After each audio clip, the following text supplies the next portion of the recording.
Hi ಎಲ್ಲರೂ ನಮಸ್ಕಾರ.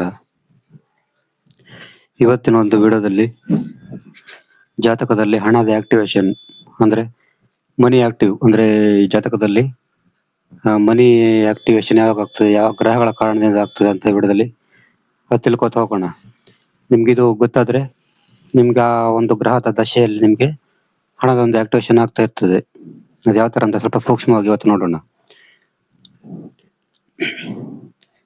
ಇಲ್ಲಿ ಹಣಕ್ಕೆ ಸಂಬಂಧಪಟ್ಟಂತ ಒಂದು ಮನೆ ಅಂತ ಹೇಳಿದ್ರೆ ಅದು 2 ಮತ್ತು 11ನೇ ಮನೆ. ಉದಾಹರಣೆಗೆ ಇದು ಲಗ್ನ ಅಂತ ಕನ್ಸಿಡರ್ ಮಾಡಿದ್ರೆ ಇದು ಲಗ್ನ ಅಂತ ತಿಳ್ಕೊಳ್ಳೋಣ. ಇಲ್ಲಿ 2ನೇ ಮನೆ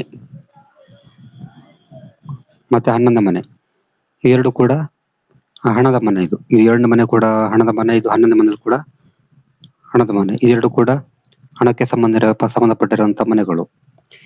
ಈ ಎರಡು ಮನೆಗಳು ಬೇರೆ ಗ್ರಹಗಳಿಗೆ ಸಂಬಂಧಪಟ್ಟಿದ್ರೆ ಅಥವಾ ದೃಷ್ಟಿ ಇದ್ರೆ, 11 ಗ್ರಹಗಳ ಮಧ್ಯೆ ಯಾವ್ದಾದ್ರು ದೃಷ್ಟಿ ಇದ್ರೆ ಆ ಭಾವ ಮತ್ತು ಆ ಗ್ರಹದ ಕಾರಣದಿಂದ ನಿಮ್ಗೆ ಜೀವನದಲ್ಲಿ ದೌಲತ್ತು ಮತ್ತು ಸಂಪತ್ತು ದೊರಕುತ್ತದೆ. ಉದಾಹರಣೆಗೆ 11ನೇ ಮನೆ ಅಧಿಪತಿಗೆ ಬೇರೆ ಯಾವ್ದಾದ್ರು ಒಂದು ಗ್ರಹಗಳ ಒಂದು ಸಂಯೋಗ ಇದ್ರೆ, ದೃಷ್ಟಿ ಇದ್ರೆ ಆ ಒಂದು ಸಮಯದಲ್ಲಿ ನಿಮ್ಗೆ ಹಣದ ಆಕ್ಟಿವೇಶನ್, ಸಂಪತ್ತು, ದೌಲತ್ತು ತುಂಬಾ ಚೆನ್ನಾಗಿ ಆಗುತ್ತದೆ. ಅದು ಯಾವ ತರ ಅಂತ ಎಕ್ಸಾಂಪಲ್ ಆಗಿ ನೋಡೋಣ.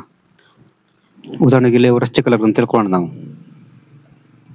ಇದು ವೃಶ್ಚಿಕ ಲಗ್ನ ಅಂತ ತಿಳ್ಕೊಳ್ಳೋಣ. ವೃಶ್ಚಿಕ ಲಗ್ನ ಆದ್ರೆ ಇಲ್ಲಿ 2ನೇ ಅಧಿಪತಿ ಯಾರಾಗ್ತಾರೆ? ಗುರು ಆಗ್ತಾರೆ. 2ನೇ ಮನೆ ಗುರು.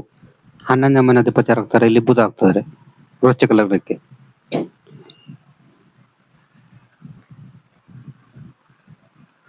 ಆವಾಗ ಇಲ್ಲಿ ಉದಾಹರಣೆಗೆ ಇಲ್ಲಿ ಬುಧನ್ ಜೊತೆಯಲ್ಲಿ ಬೇರೆ ಗ್ರಹಗಳಿದ್ರೆ, ಉದಾಹರಣೆಗೆ ಇಲ್ಲಿ ಏನಾದ್ರು ಶುಕ್ರ ಇದ್ರೆ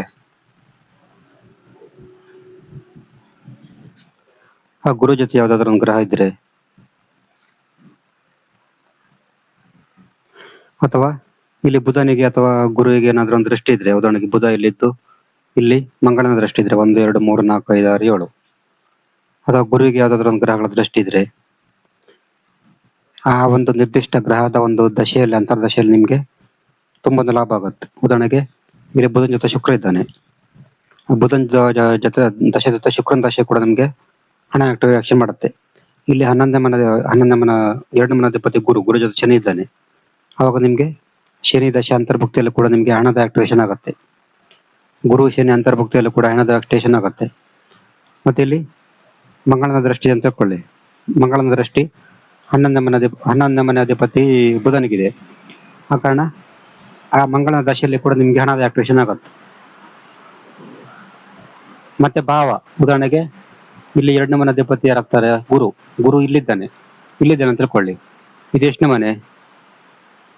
1 2 3 4 5 6 7 8 9, 9ನೇ ಮನೆ. 9ನೇ ಮನೆ ಇರೋ ಕಾರಣ 9ನೇ ಮನೆ ಭಾವದ ಪ್ರಕಾರ ನಿಮ್ಗೆ ಆಕ್ಟಿವೇಶನ್ ಆಗ್ಬೋದು. ಉದಾಹರಣೆಗೆ 9ನೇ ಮನೆ ಅಂತ ಹೇಳಿದ್ರೆ ಧಾರ್ಮಿಕತೆಯ ಕಾರಣ ನಿಮ್ಗೆ ಆಕ್ಟಿವೇಶನ್ ಆಗ್ಬೋದು. ತಂದೆ ಕಾರಣ ಹಣದ ಆಕ್ಟಿವೇಶನ್ ಆಗ್ಬೋದು.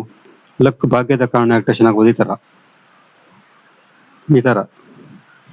ತರ 2 ಮತ್ತು 11ನೇ ಮನೆಯ ಗ್ರಹಗಳು, ಅದರ ಅಧಿಪತಿಗಳು, ಅದಿರುವಂತ ಭಾವಗಳು, ದೃಷ್ಟಿಗಳು, ಇದರೆಲ್ಲ ಕೂಡ ಕನ್ಸಿಡರ್ ಆಗ್ತದೆ. ಇಲ್ಲಿ ಇದೆಲ್ಲ ಸೇರಿ ನಿಮ್ಗೆ ಆ ಒಂದು ಟೈಮಲ್ಲೇ ಆಕ್ಟಿವೇಶನ್ ಮಾಡ್ತದೆ ಹಣ. ಇದು ನಿಮ್ಗೆ ತುಂಬಾ ಬೇಗ ಅರ್ಥ ಆಗಲ್ಲ. ನಿಮ್ಗೆ ಸರಿಯಾಗಿ ನೀವು ಅರ್ಥ ಮಾಡ್ಕೊಂಡಿದ್ದು ಅರ್ಥ ಆಗತ್ತೆ. ಸ್ವಲ್ಪ ಸೂಕ್ಷ್ಮವಾದಂತ ಒಂದು ವಿಷಯ. ಈ ತರ ಆ ಒಂದು ಭಾವ, ಗ್ರಹ ದಶೆಯ ಅಂತರ್ದಶೆಯಲ್ಲಿ ನಿಮ್ಗೆ ಹಣದ ಆಕ್ಟಿವೇಶನ್ ಆಗುತ್ತೆ. ಇದು ಜಾತಕದಲ್ಲಿ ಹಣದ ಆಕ್ಟಿವೇಶನ್ ಆಗುವಂತ ಒಂದು ಯೋಗ. ನಿಮ್ಗೆ ಜಾತಕ ಒಂದು ವಾರ ಸಂಖ್ಯೆ 70 906 37 934 ಈ ನಂಬರ್ಗೆ ವಾಟ್ಸಪ್ ಕಾಲ್ ಮಾಡಿದ್ರೆ ಜಾತಕದ ಬಗ್ಗೆ ತಿಳಿಸಿಕೊಡ್ತೀನಿ. ನಮಸ್ಕಾರ.